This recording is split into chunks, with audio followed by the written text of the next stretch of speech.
Lena loved books. She had a tall wooden bookshelf in her room, stuffed with colorful stories of pirates, princesses, and magical lands. But there was one shelf near the bottom that she hardly ever touched. It was dusty, forgotten, and full of old books she hadn't opened in years. One afternoon, Lena decided it was time to clean. She grabbed a cloth and ran it across the dusty shelf, sending a cloud of silver-gray specks into the air. Suddenly, something tiny and glowing flitted past her nose. She blinked in surprise. Then she saw another and another.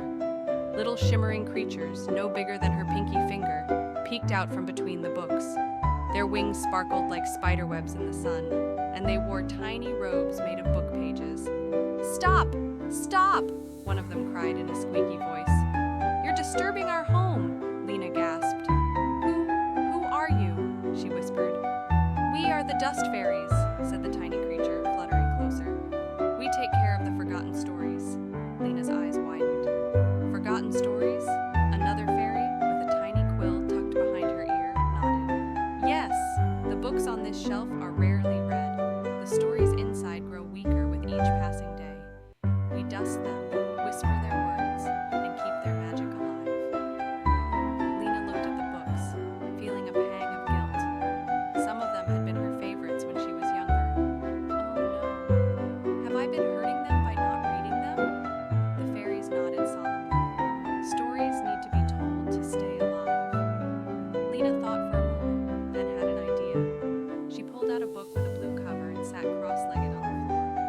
Clearing her throat, she began to read aloud. As her voice filled the room, something magical happened. The dust fairies twirled and danced in the air, glowing brighter with every word.